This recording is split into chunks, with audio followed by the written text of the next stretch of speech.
बच्चों मैं आपको पढ़ा रही हूँ आपका पार्ट कारतूस का पार्ट 2 के क्वेश्चन आंसर। इसमें कुछ एनसीईआरटी क्वेश्चन आंसर है, कुछ चैप्टर के इम्पोर्टेंट क्वेश्चन है जिसे पढ़ने के बाद आप सारा चैप्टर अच्छी तरह समझ जाएंगे और कोई भी क्वेश्चन आएगा आप उसका आंसर दे पाएंगे।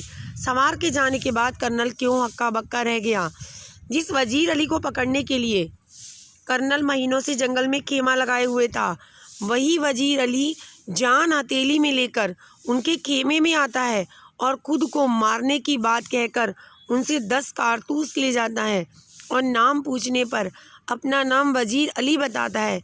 उसकी इसी हिम्मत और अपने सामने खड़ी मौत को देखकर कर्नल हक्का बक्का रह गया। सआदत अली अवध के तख्त पर बैठने के पीछे सआदत अली को अवध के तख्त के पीछे बैठाने का कर्नल का क्या मकसद था? या ऐसे हो सकता है कि कर्नल सआदत अली को अवध के तख्त पर क्यों बैठाना चाहता था? और एक ये भी आ सकता है क्वेश्चन, इन बिटवीन टीचर बना सकती है कि आपसी फूट सदैव हानिकारक होती है। इस कथन से आप सहमत हैं? पाठ के आधार पर बताइए। तो भी आप इसी आंसर को लिखेंगे। सआदत अली को अवध के तख्त पर बैठाने के पीछे कर्नल का मकसद था अवध की अपार यानी बहुत सारी संपत्ति को अपने अधिकार में लेना। सआदत अली अंग्रेज़ों का मित्र था और उसे ऐशो आराम पसंद था। उसने अपनी आधी संपत्ति 10 लाख रुपए कर्नल को दे दिए, जिससे कर्नल अपने स्वार्थ की सिद्धि करने और षड्यंत्र बनाने में सफल हो गया।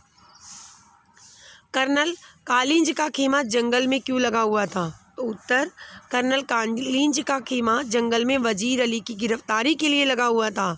कर्नल कालिंज को लग रहा था कि वजीर अली अवश्य ही जंगल में कहीं ना कहीं छिपा होगा। वे बरसों से कर्नल की पूरी फौज की आँख में धूल झोंक रहा था, इसलिए उन्हें लग रहा था कि वो यहीं होगा। कंपनी के वकील की हत्या करने के बाद वजीर अली ने अपनी हिफाजत कैसे की? अच्छा, ये भी आ सकता है कि वजीर अली ने कंपनी के वकील की हत्या क्यों की। तो मैंने दोनों आंसर लिखे हैं, तो आपको आंसर लिखना है कि वजीर अली अवध का नवाब था। उसको उसकी नवाबी के पद पे हटाने के बाद अंग्रेज़ों ने बनारस भेज दिया और कहा कि हम 3 लाख रुपए तुम्हें सालाना वजीफा देंगे। कुछ महीने बाद गवर्नर ने उसे कलकत्ता बुला लिया। तो वजीर अली को पहले ही अंग्रेज़ों पे बहुत गुस्सा था, वो अपने देश में उन्हें पसंद भी नहीं कर रहा था। तो वो इस बात से चिढ़कर कंपनी के वकील के पास गया जो बनारस में रहता था। लेकिन वकील ने वजीर अली की शिकायत नहीं सुनी बच्चों, बल्कि उसे ही भला बुरा कहने लगे।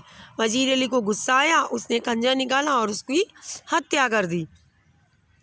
अब इसके बाद वजीर अली अपने सैनिकों के साथ आजमगढ़ भागा।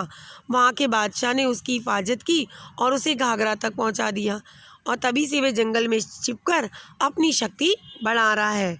लेफ्टन को ऐसा क्यों लगा कि कंपनी के खिलाफ सारे हिंदुस्तान में लहर दौड़ उठी है? तो बच्चों, देश के अलग अलग स्थानों पे राजा, नवाब कंपनी का विरोध कर रहे थे। जब लेफ्टन ने देखा कि वजीर अली टीपू सुल्तान तथा अफगानिस्तान के बादशाह शाह जमा को हिंदुस्तान पर हमला करने की दावत दे रहे हैं, तो उन्हें लगा कि कंपनी के खिलाफ सारे हिंदुस्तान में एक लहर दौड़ गई है, अर्थात हिंदुस्तान में चारों ओर से कंपनी के खिलाफ युद्ध की तैयारी शुरू हो गई है।